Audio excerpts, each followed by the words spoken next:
নমস্কার বন্ধুরা, সুবর্ণা দাস অফিসিয়াল চ্যানেলে সবাইকে স্বাগতম। আজকে আবার চলে এসেছি নতুন একটা রেসিপি নিয়ে। আজকের রেসিপিটা হলো ফুলকপি পোস্ত। ফুলকপি পোস্ত রান্না করা খুবই সহজ। ফুলকপি অনেক রকমের আপনারা রান্না করে খেয়েছেন, এভাবে একবার রান্না করে খাবেন, দেখবেন খুবই ভালো লাগবে। এই রেসিপিটি দেখতে হলে সম্পূর্ণ ভিডিওটা দেখতে হবে।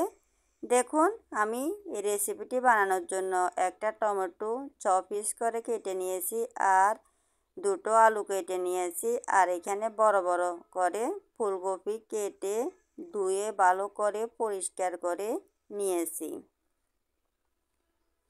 এবার আমি চুলোতে একটা কড়াই বসিয়ে দিলাম। কড়াইটা গরম করে নিয়েছি প্রথমে। এরপর আমি দিয়ে দিলাম পরিমাণ মতো তেল।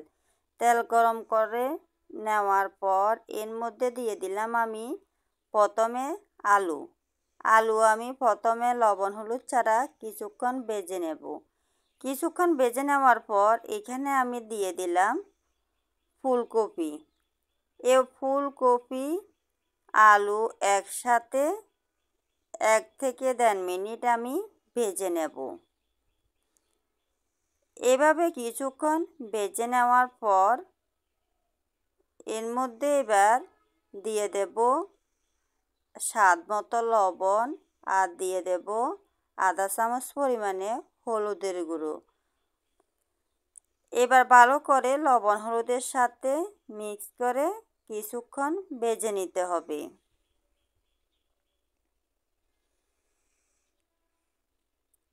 দেখুন, ফুলকপি আলু ভালো করে ভেজে নিচ্ছি। এর মধ্যে আলু আমার ভাজা করা হয়ে গেল।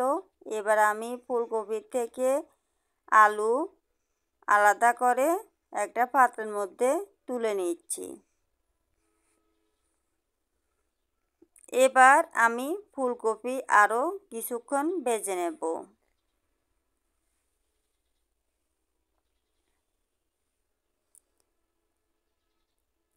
এভাবে আমি ফুলকপিও ভালো করে ভেজে নিয়েছি।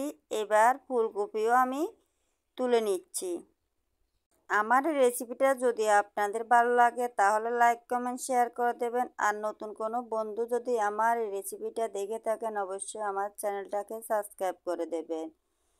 সব ফুলকপি আমি তুলে নিয়েছি। এবার কড়ার মধ্যে আমি 1.5 চামচ পরিমাণে তেল দিয়ে দিলাম। তেল গরম করে নিয়েছি। এরপর আমি অল্প পরিমাণে 5 ফোড়ন দিয়ে দিলাম, সাথে দুটো শুকনো মরিচ, একটা তেজপাতা, 3টা এলাচ আর 2 টুকরো দারচিনি। এই মশলা আমি বাদামি কালার করে ভেজে নেব, তাহলে ভালো লাগবে। দেখুন, আমি মশলাগুলো ভেজে নিয়েছি। এবার এর মধ্যে দিয়ে দিচ্ছি আমি পেঁয়াজ কুচি ভালো করে কিছুক্ষণ লাড়িয়ে চাড়িয়ে ভেজে নিতে হবে। একটু কালার পরিবর্তন হওয়া পর্যন্ত ভাজতে হবে। দেখুন, পেঁয়াজ ভেজে নিয়েছি। এবার এর মধ্যে দিয়ে দিলাম স্বাদ মতো লবণ আর পরিমাণ মতো হলুদ। লবণ হলুদ দিয়ে আবারও কিছুক্ষণ আমি ভেজে নিচ্ছি। দেখুন তো বন্ধুরা, আমি পেঁয়াজ ভালো করে লবণ হলুদ দিয়ে ভেজে নিয়েছি। এবার এর মধ্যে দিয়ে দিলাম 1 চামচ পরিমাণে আদা বাটা আর রসুন বাটা। আদা বাটা রসুন বাটা আমি ভালো করে কষিয়ে নিয়েছি। দেখুন, এবার এইখানে দিয়ে দিচ্ছি আমি আধা কাপ পরিমাণে জল দিয়ে আবারও আমি ভালো করে লাড়িয়ে দিচ্ছি। এরপর এবার আমি এখানে দিয়ে দিচ্ছি আধা চামচ পরিমাণে জিরের গুঁড়ো, আধা চামচ পরিমাণে ধনিয়ার গুঁড়ো, আধা চামচ পরিমাণে মরিচের গুঁড়ো। এই উপকরণগুলো ভালো করে কিছুক্ষণ ভেজে নিতে হবে।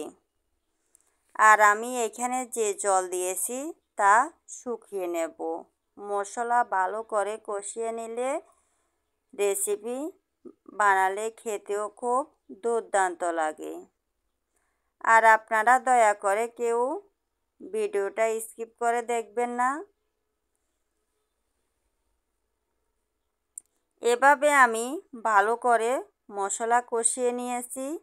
এবার এখানে দিয়ে দিচ্ছি আমি সরিষা, পোস্ত, কাঁচামরিচ একসাথে আমি শিলপাটা বেটে নিয়েছি, তা এখানে দিয়ে দিলাম। এবার এই মশলার সাথে সরিষা, পোস্ত ভালো করে 1 থেকে 1.5 মিনিট আমি কষিয়ে নেব।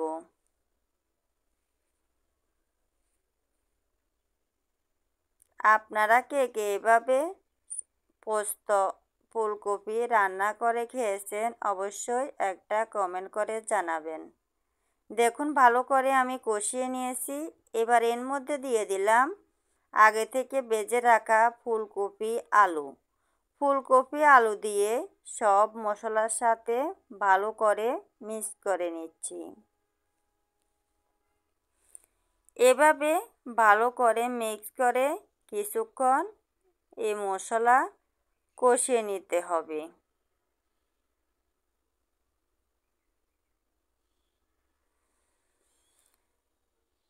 এবার এর মধ্যে দিয়ে দিলাম আমি টমেটো দিয়ে আবারও আমি ভালো করে লাড়িয়ে চাড়িয়ে কষিয়ে নিচ্ছি। দেখুন ভালো করে আমি সব মশলার সাথে কষিয়ে নিয়েছি। এবার এর মধ্যে দিয়ে দিচ্ছি আমি পরিমাণ মতো জল দিয়ে ভালো করে আবারও লাড়িয়ে দিচ্ছি। এভাবে ভালো করে লাড়িয়ে দিয়ে এবার আমি কিছুক্ষণের জন্য ঢাকনা দিয়ে রান্না করে নেব। কিছুক্ষণ পর আমি চলে এসেছি। দেখুন আবারও আমি এ ফুলকপি একটু ভালো করে লাড়িয়ে দেব, যাতে ফুলকপি কড়াইয়ের সাথে লেগে না যায়। এভাবে ভালো করে লাড়িয়ে আবারও কিছুক্ষণের জন্য আমি ঢাকনা দিয়ে দিলাম। কিছুক্ষণ পর আমি আবারও ঢাকনা তুলে নিলাম, আবারও ভালো করে লাড়িয়ে দিচ্ছি। দেখুন আমার ফুলকপির পোস্ত রান্না করা প্রায় কমপ্লিট হয়ে গেল। এবার আমি এখানে দিয়ে দিচ্ছি রাঁধুনি গরম মশলার গুঁড়ো। এবার আবারও আমি লাড়িয়ে চাড়িয়ে গরম মশলার গুঁড়ো মিক্স করে নিচ্ছি। এভাবে আপনারাও এই রেসিপিটা বাসায় ট্রাই করবেন, অবশ্যই ভালো লাগবে।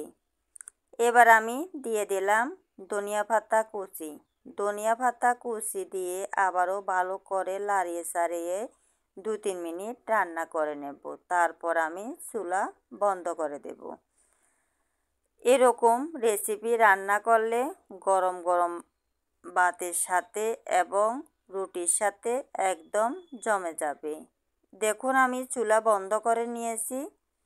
দেখতে যেমন সুন্দর হয়েছে, খেতেও দুর্দান্ত লেগেছে। এবার আমি পরিবেশনের জন্য একটা প্লেটের মধ্যে তুলে নিচ্ছি।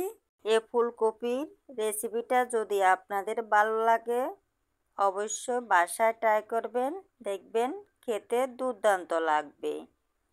এরকম রেসিপি যদি হয় গরম গরম ভাতের সাথে একদম জমে যাবে। আজ এ পর্যন্তই বন্ধুরা, সবাই ভালো থাকবেন, সুস্থ থাকবেন। আবার চলে আসব নতুন একটা রেসিপি নিয়ে। আর আমার আজকের রেসিপিটি কেমন হয়েছে অবশ্যই একটা কমেন্ট করে জানাবেন। এতক্ষণ আমার পাশে থাকার জন্য সবাইকে ধন্যবাদ।